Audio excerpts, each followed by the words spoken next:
As many of you know, the Clinton School, part of our curriculum is to do field service work abroad.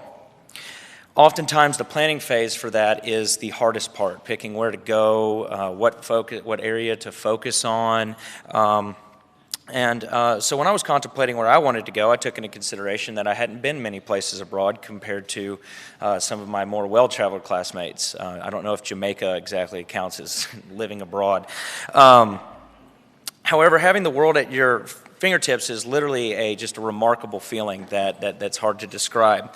So when Joe Ballard, the director of international public field work, came up to me and said, "Hey Josh, how about India?" I said, "Sure, why not? Let's try it out." So Joe introduced me to Dan Morrison of what was then called One Well, now Citizen Effect. And Dan told me about the hardships of the people of Northwest India in the states of Gujarat and Rajasthan. And I soon got to experience that firsthand. 3 months without meat, alcohol, and more importantly, air conditioning when it's 120 degrees can teach you a lot about yourself, but also more about what it's like to be a global citizen and experiencing a different culture, a different lifestyle that is completely foreign to your own. I had the honor of being taught this lesson of citizenship by Dan Morrison and the team at Citizen Effect.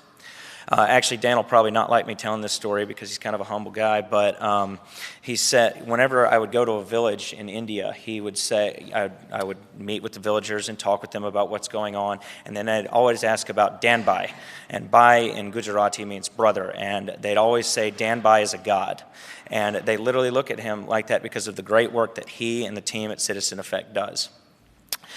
The idea of citizen philanthropist is one that permeates throughout the organization and is well known to anyone who works with the Citizen Effect organization. Quoting from their website, Citizen Effect gives citizen philanthropists the ability to choose their projects and leverage their social networks. Simply put, Dan's organization finds innovative ways to engage citizens and to encourage a global mindset among them. Dan's history as a consultant is what led him to constantly seek new solutions to complex problems in the realms of public service. This honors graduate of Notre Dame received his master's in Middle Eastern Studies from the University of Chicago, and in just 2 years, Citizen Effect has raised over $133,000 from over 519 donors, which affected the lives of 17,835 people in 8 different countries in just 2 years. So, in advocacy class here at the Clinton School, Professor Standifer says that everyone can be an advocate. The same is true for citizen philanthropy. So please help me welcome to the Clinton School a friend, a pioneer, and a true citizen philanthropist, Mr. Dan Morrison.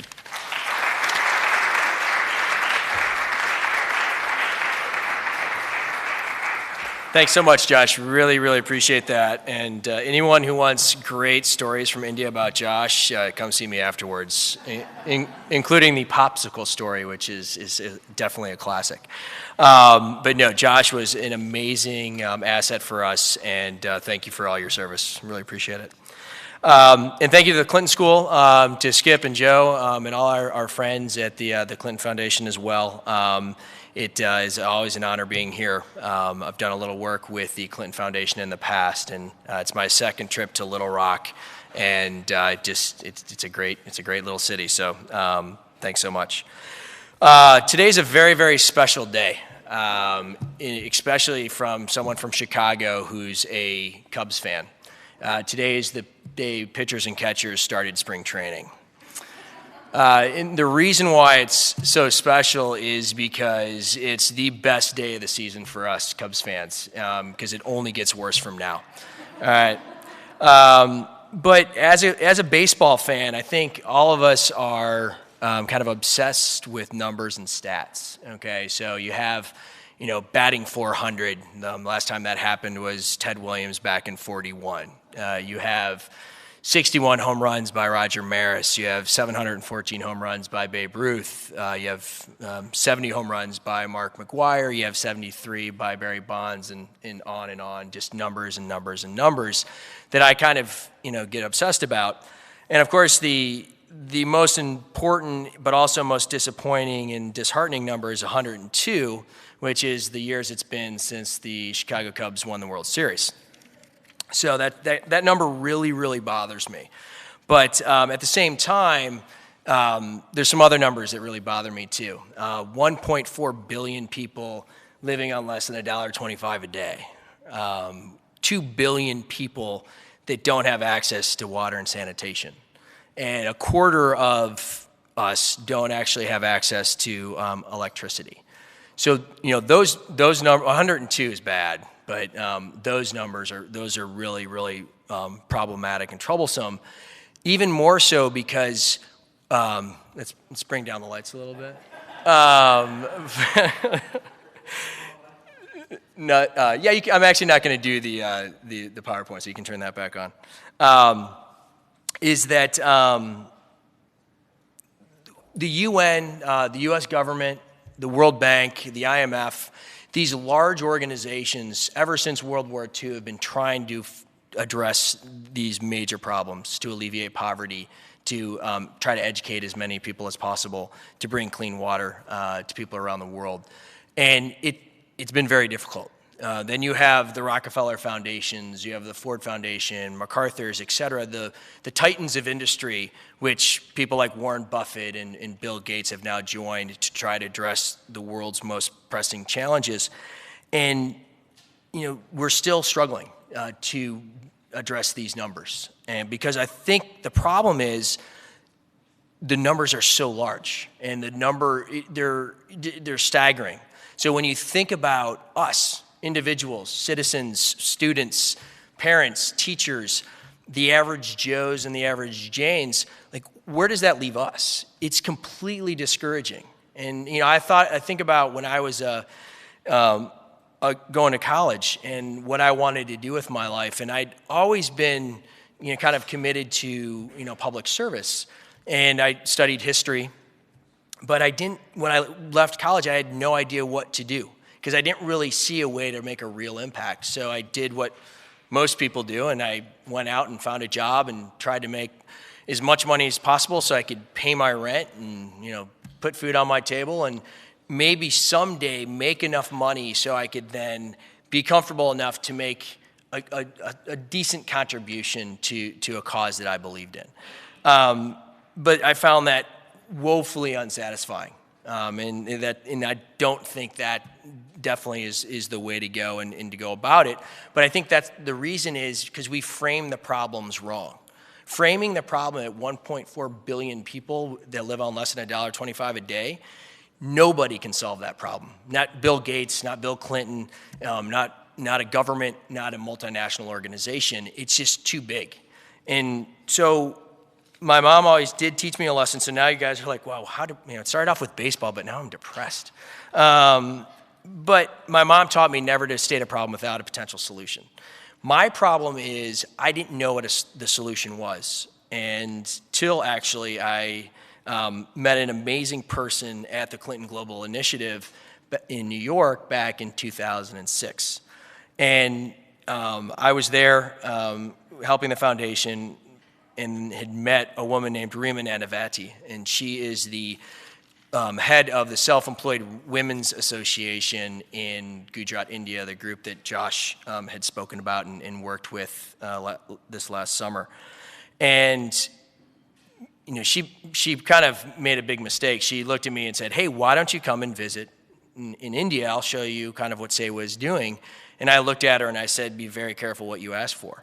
At the time, I was running my own consulting firm and doing consulting around economic development and policy work, but took her up on the offer.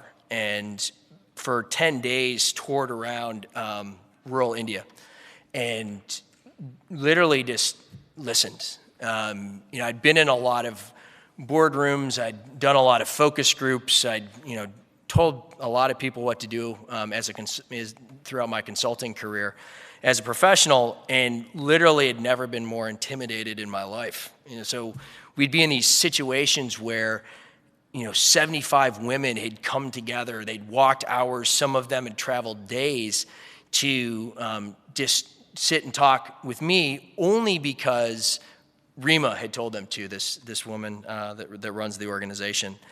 And so they just started telling their stories. And I think in a lot of the work we do, it is about stories. And it's about really hearing those stories, and when you hear that number, 1.4 billion, there's 1.4 billion stories behind that, but you never get to hear them.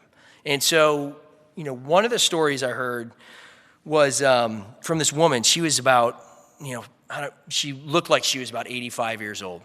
And so I have no idea how old she really was. And she started off by saying, before I knew Sewa, I only knew the four walls of my house. Not because, someone told me to, not because of religion, not because of anything else. That was just the way it was.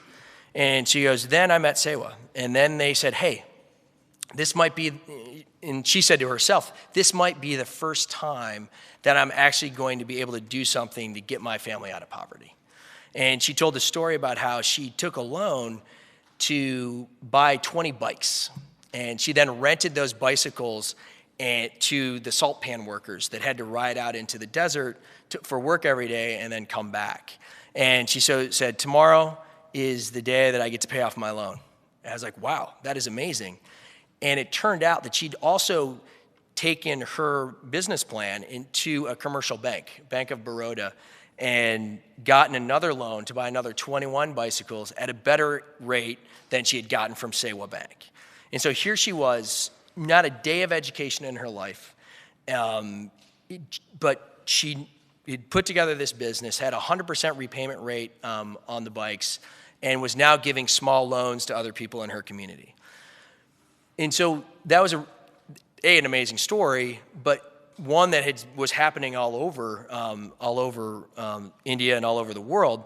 But at the same time, what was important for me was when she looked at me and said, I don't need you to tell me what to do. I need you to help me and partner with me to take advantage of those opportunities that are right in front of me, but I can't access because there's just this barrier. And so I always call that's it's always the 1-2 punch, right? So that was the first jab. The next woman, and who knows, maybe they planned this. So the next woman then stood up and said, I walk 4 hours a day for water. We know that there is a well in our community that has access to a sustainable source of water. We know when the monsoon rains come in, it fills up this lake, a quarter mile away, basically fills up the aquifer underneath our village, and then we can access that for clean drinking water. But we don't have the $5,000 to build the well. And so I went home, and so that one finished me off. That was the second punch. So I went home and created a holiday card and sent it out to my friends and my family, and really just told the story of this woman in the village was Vasharajpur. And so I told the story. I said, hey, I'm giving $2,500 to $5,000 to Vasharajpur. Here's the story. They walk 4 hours a day for water. I will send that along with any other contributions in January. So very, very soft ask. I started getting $500 checks. So my friend's wife, my college roommate, and then one day I opened up a Christmas card in the mail, and it was the best kind of card is when you open it up and something slips down into your lap. And it said, Dan, I was talking to your mom, and she was explaining what you were doing. I never knew I wanted this, but it's exactly what I want. And it was a check for $500, nothing on the pay line, because he didn't know who to make the check out to. It was my high school English teacher, right? And so that's when the sparks started going off in my head. And so I could have started an organization that said, you know what, I'm going to go out and I'm going to build wells all over India. And the problem with that is, it's not community-based. You're not working with the community directly to say, hey, what's needed? You tell someone that they're going to get a well, and hey, who needs a well? And then everyone raises their hand and they get the well. And that's whether you live in India or you live in Little Rock or Chicago. And so what I realized it was us. We were actually part of the problem, part of the solution, in that there's a lot of people out there that give, and they give a lot. And a lot of us can, Bill Gates can give $50 million, but actually most of us can only give $50. But here is that people started giving me $500 checks, 10 times more than they typically gave. And so I asked them why. And they said, because you're connecting us directly in a way that we've never been connected before, and we can see the direct impact that we're working on. And the other issue was people wanted control, right? They wanted to be able to choose their project, right? They wanted to be able to fundraise in a way that, they felt most comfortable with. And they wanted a direct connection to the community that they were working with. So that was really how was the initial idea around Citizen Effect. And as Josh kind of teed it up, we strongly believe that anybody can be a philanthropist. I think, a lot of people think that the reasons why the Rockefellers and the MacArthurs and the Gates, were philanthropists in the 20th century was because of all the money. That's partially true. But what the money gave them was access. They could spend the money to go halfway around the world, right? They could spend the money to connect with these communities, to figure out what they needed, to develop programs, and then to deliver those services. But what's happening now is with technology and with the internet and with mobile communications is all of us actually can have a direct connection with a community halfway around the world. And you can, know them, you can build a relationship with them, and that is something where I think is really tearing down the walls and allowing this idea of citizen philanthropy to exist, because it allows a group of high school girls in Chicago to hear about Sonal Nagar village in India and hear that they walk 2 or 3 hours a day to collect wood and other things to burn for fuel for cooking. And that was causing deforestation, that was causing erosion, that was high carbon emissions and all of these complex problems, but at the same time, taking up 2 or 3 hours of these women's time, leaving them exhausted, cuts on their feet, causing infections, and therefore completely decimating any time they had to actually do productive activities, to actually potentially get a job and earn an income, to start a small business. So these high school girls from New Trier High School, they did what they loved. They loved music. So they did the classic Battle of the Bands, right? And they got 7 bands from their high school to come together and have a concert. And then they charged $7 for the tickets, and they raised $2,400 to build biogas plants in India.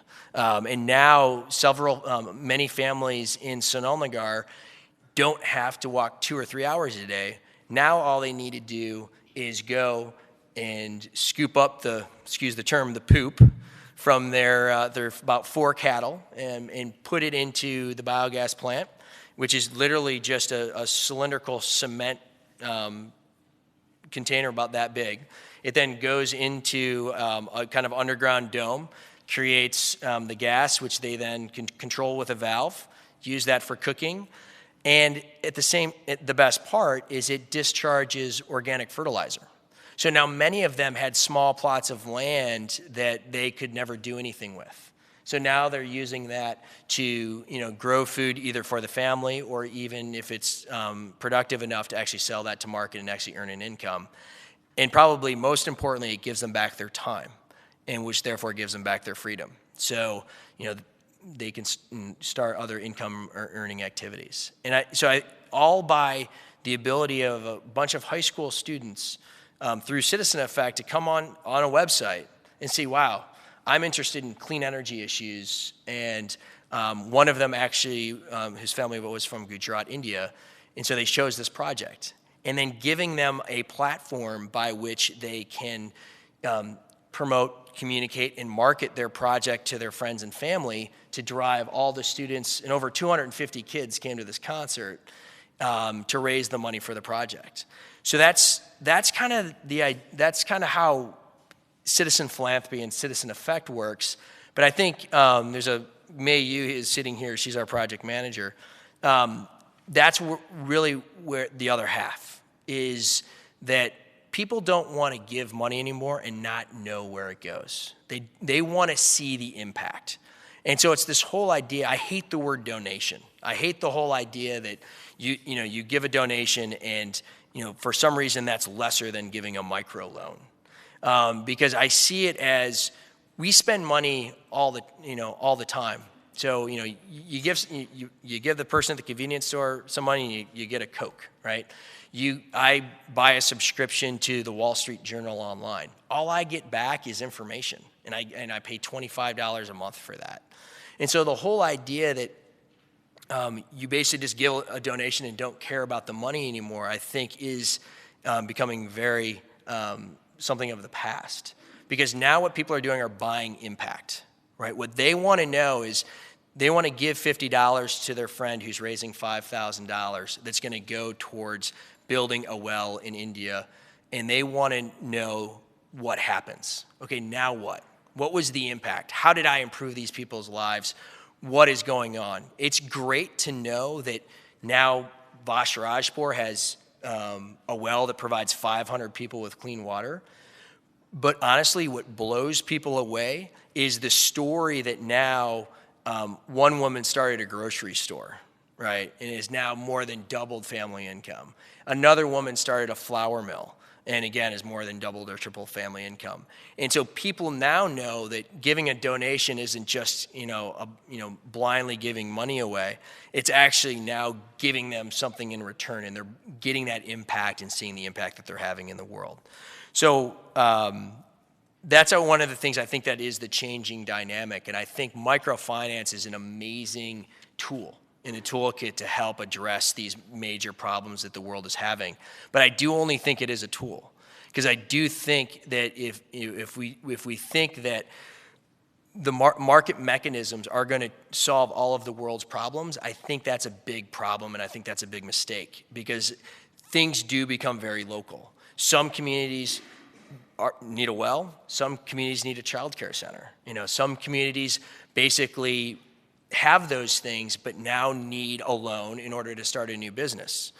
Other small businesses have started, but now need more capital to be able to get like a larger loan or mezzofinance in order to then scale their business, hire employees, and grow the business. So I think one of the challenges is, if you want to call it in industry, is to figure out how all these tools play together. How do you kind of deal with kind of the basics of the basics? When a woman walks 4 hours a day for water, no loan in the world is going to help her because she has no time to use it. Then how do you deal with people that want to start a small business? How do you want to help people that want to grow their business? And then more importantly, how do you take all of us and get us directly engaged? And how do we take this whole idea of us as citizens and citizen philanthropists or citizen lenders, and then figure out how do we then work with, the big boys? How do we work with the Gateses of the world and the Rockefellers of the world? So it's not a competition, but we're actually all in collaboration. So I think that's kind of the big message that I have, other than I hope the new owner for the Chicago Cubs actually does really turn it around this year. 102 years is definitely enough. So the last thing I want to leave you with is going back to the whole idea of, the water crisis, of 2 billion people, or the food crisis with over 1 billion hungry people in the world. It's an important number, but stop thinking of it that way because it's so discouraging. Okay, start thinking of it as these girls at New Trier High School basically came together and they solved the energy crisis in Sonalnagar village, right? We have a guy who rode his bicycle 3,000 miles from San Diego to Florida, and he solved the sanitation crisis in a community in India. We have a girl, a recent graduate of college in Arizona, who basically is now on her second project, and she solved the energy crisis or the education crisis in Peru. And so when you can look at it and say, hey, let's, from a community level, what are the struggles and what are the crises going on there, and how do we address them?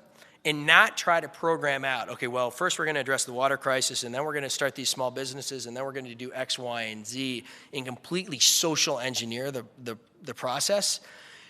Let's first start dealing with eliminating the barriers that are preventing people from having the time to start a small business or to take care of their kids or to get to the health care they need.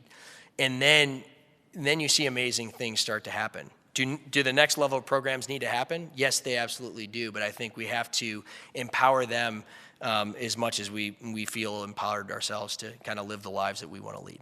So I will kind of open it up now for questions, and thank you so much for listening. Okay, everybody. Let's get the microphones over here, and we'll start the dialogue. And thank you. Hi, thank you so much for being here today. My name is Kim Caldwell. I'm a Clinton School student. Hey, Kim. And we are, those of us in our first year right now are taking a class on social change. Yeah. And a lot of the concepts that you talked today about working with communities and kind of being that local presence definitely echo. And one of the other concepts we talk about is scalability and how growing isn't linear. Yep. And certainly there are questions about growing kind of the impact on communities, but also growing this idea, I like how you put it, of having people be able to buy impact. So I'm curious how you think your projects might grow and how you think that your organization might grow. Great question. I think one of the people on our board, Jane Madden, she has done a lot of work with the World Bank and CHF and some other kind of larger development organizations. So she's kind of a weird person to really kind of glom onto the idea.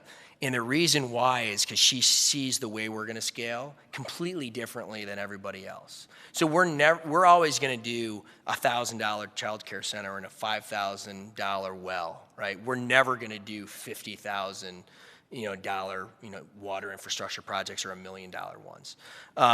One of those reasons is because we say we raise, our projects are all between $1,000 and $10,000. Why? Is because when you deal with people like us in the room that are going to go out and try to do something, once you get over $7,000 to $10,000, it's so intimidating that people don't think they can do it. So how do you scale then? So we scale by making sure that we're going out and finding the best partners around the world. And we had a great talk with Winthrop Rockefeller today about even the United States and getting as many of those projects into the system as possible, right? And then spending a lot more time of getting more of us all involved. And the reality is that, if you do one of these projects, what's going to happen is you're going to probably raise money from 50 people, and you're probably going to touch 200 people through it, right? Now what we've started to do is not only help a community, in India or Africa or somewhere, but also started to build civic engagement in community here. Okay, and I think that's another big piece of the solution. But then as you look at scale, like, fine, how do we scale the village in Vasharajpur?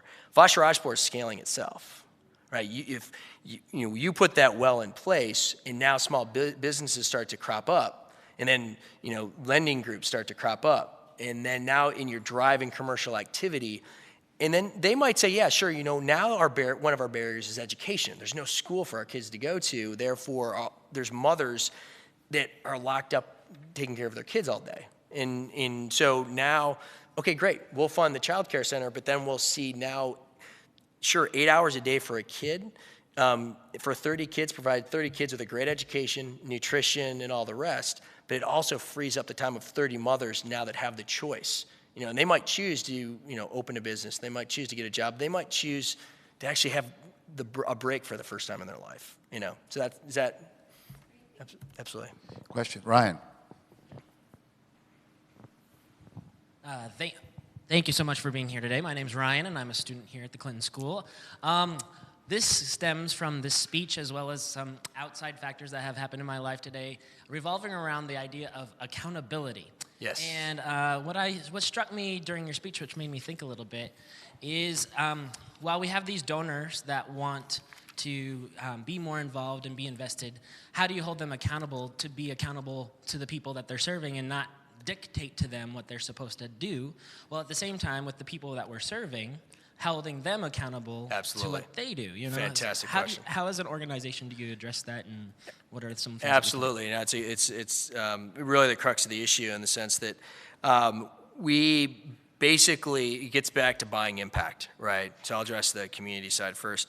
So when we find our partners around the world, we have to make sure that they can manage, implement, and then measure the impact of the projects. And so we don't partner with anybody that can't provide that, what I'll call the information stream, right? So there's two important streams for us, the dollar stream and the information stream. So we have a 7-year-old girl in Maryland who's raising money for a well in India. So if this little girl goes off and raises $2,000 for that, I'm the last person on the planet that wants to tell her that, oh, I'm sorry, your money was absconded and the well isn't going to get built, right? That's kind of a hard conversation to have. And so we make sure through the upfront due diligence process that we're working with very high quality organizations, and they have the organizational capacity to deliver, right? And then we have the check-ins, and like Josh goes, and Josh went to all these projects and saw the work that a lot of these citizen philanthropists had funded, and it was great. Sometimes he was like, hey man, this village is awesome, and then on another one he's like, you need to check in on this one, and kind of, it's not that they're not doing it, just make sure that you kind of keep tabs on what they're doing. But then we have to be accountable too, right? And this is one of the, we want to get away from the give and forget mentality, right? We don't want people to just cut the $50 check to, Haiti or tsunami relief and be like, okay, great, I've done my share, and I just go on with my life. And that's really where the citizen philanthropist comes in. So not everyone is a citizen philanthropist. On purpose, we kind of set up barriers in a process to make sure that the person is very committed. Last thing we want is someone being like, hey, this is my project, and that's great, and today I'm all fired up about it, and then tomorrow say, you know what, I'm a little bit too busy, and I'm not going to get this done.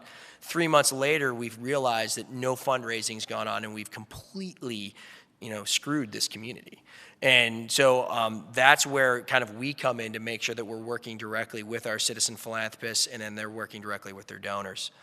But we do find that, we're kind of a startup, newer organization, but 50% of the citizen philanthropists that finish their fundraising actually do another project, okay? What we also find is that they then go out and recruit the next generation. So the people that gave to them are then the people that are then becoming the next generation of citizen philanthropists to kind of keep that going. Thanks for the question. Dewi.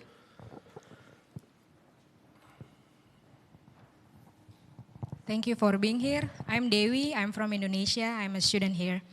I have 2 questions. You mentioned earlier that you work with high organization that already established, so you partner with them. Yeah. High quality of organization. Yeah. How do you find them? Is it local basis or national basis? And Yeah. how do you make sure that sometimes high quality organization, they don't really work? Yep. I witnessed that. Absolutely. Now, I think what I do want to clarify is when we say high quality, we don't mean big or small.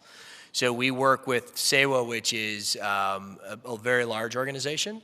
We also work with Children of Vietnam, which is a very small organization. So for us, it's really about finding these groups, and we find them through great organizations like the Clinton Foundation, and being part of kind of the Clinton Global Initiative and being able to identify those. We also will then, for example, again, sorry to bring them up again, but the Winford Rockefeller Foundation, and talking to them about who are great organizations that you can recommend in Arkansas. And so people that are very familiar with the area, whether it's a state or whether it's another country, that actually know a lot more about it and might know about these smaller organizations that are doing amazing work but don't have any access, to us. And we've been kind of flooded in the last couple months since we relaunched the site, because smaller NGOs and community groups now see us as a new fundraising channel, right? So they see they're still going out to USA, they're still going out to the grant writing process with larger foundations, but now they see the whole idea of being able to tap into citizen philanthropy as a new revenue source for them to fund their projects. And second was about the sustainability. I work in Aceh, in the tsunami affected area, for the last 3 years, and some projects, they are so good, but then when some donors left, the project itself collapsed. Right. So how do you make sure that sustainability really established in the society, and how do you differentiate your approach of sustainability? Yep. Because I think every organization has that. Absolutely. Thank you so much. No, thanks for your questions. basically the sustainability issue again starts with picking the right partners. And so we want to make sure that when a project it's always community based. So we never go in and be like, oh, this village needs a child care center and that one needs solar lanterns.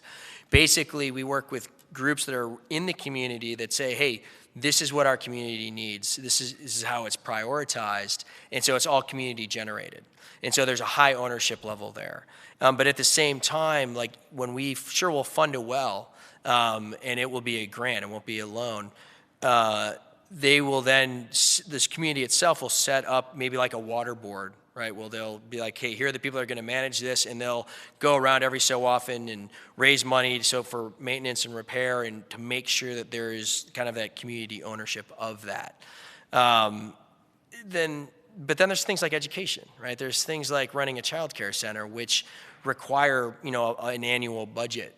And so that's one of the things we're really trying to figure out. And we've had a lot of people fund child care centers, and we're trying to work with the local organizations to say, hey, great, how do you guys prove? And this is where the impact reporting not only benefits us as givers, but benefits them, because now they have that data. And now they can take that out to other organizations as a case study and say, hey, what we do works. We now need either from the government or from other groups money from you to help run these programs. So, thank you. Yes, ma'am. You have a question right here? Let's wait for she'll get the microphone here. Hi, I'm just someone living in Little Rock. I'm not a Thanks so much. school person, but there's such a controversy about the cost of overhead and consulting fees. And Dr. Paul Farmer did testify in front of Congress. He founded Partners in Health. Yep. Then in his opinion, if we slashed overhead, if we slashed consulting fees, then we would have more of an impact. But, people who work for these organizations, they have families, Yep. they have rent to pay and mortgages. So what is your take on this? And I'll reflect on that just through our model. So we've built a model that we believe will be self-sustaining. So we're a small organization now, so we're out there actively fundraising to kind of build our factory, right, so we can operate. But we are very confident that we will be able to generate enough revenue ourselves to basically pay our overhead and allow 100% of project donations to go to the project. And the reason that works is because everybody in this room is pretty awesome, right? So because people understand exactly what you said, that if you want to do some good work, you need to pay people to do the good work, okay? But I think what we've been able to do, we go to restaurants every day, right? And the great servers get a little bit bigger tip than the lousy servers. And so we hope that we become a really good server. And that when someone does a project, let's say someone does a project and they get 100 friends to come and they all give $50. That means $50 that they give, 100% of it, minus the credit card fee, will go directly to the project that person is supporting. And then we give them the ability to say, hey, we love Citizen Effect. Help them out. We could not do this without them, so give them a tip. So we find that over 70% of the people give us a tip, and they tip us about 10%. So now if you're driving $100,000, $200,000 through a system, that's great. That buys a computer and pays some salary. But when you're basically pushing through $30 million a year, something that Kiva is doing and others are doing, that actually can really satisfy your operational budget if you're managing it in the right way. But I always say too, whether you're a nonprofit or a for-profit, has no impact on whether you run your organization like a business. You have to run it like a business. You have to look at where are other revenue streams. So we've already been talking with people about how do we create microsites. So right now, it's kind of like we're kind of like Walmart. You walk into us and there's Sewa and there's Cooper Deli and there's Children of Vietnam and there's Forge and you got to pick which one you want. So someone, like Sewa will come to us and be like, why don't we have just the Sewa branded site, which only our projects, and we can go out and actively market that to our people, and we run off your technology and your back end. So we can make money off of that. We also have other groups that don't work in international development, but have donor bases that they know are completely under leveraged, where they look at their donor base and say, why are we only asking these people for $50 a year or $500 a year when we know 10% of them will turn right around and raise $5,000 for us? And so we can license them then the technology and make money off of that as well. So like thinking through building a business model that actually is self-sustaining on tips alone, but then, hey, where are other ways that we can actually make money off of it? Yep. Any other questions? Dan, thank you very much for being with us.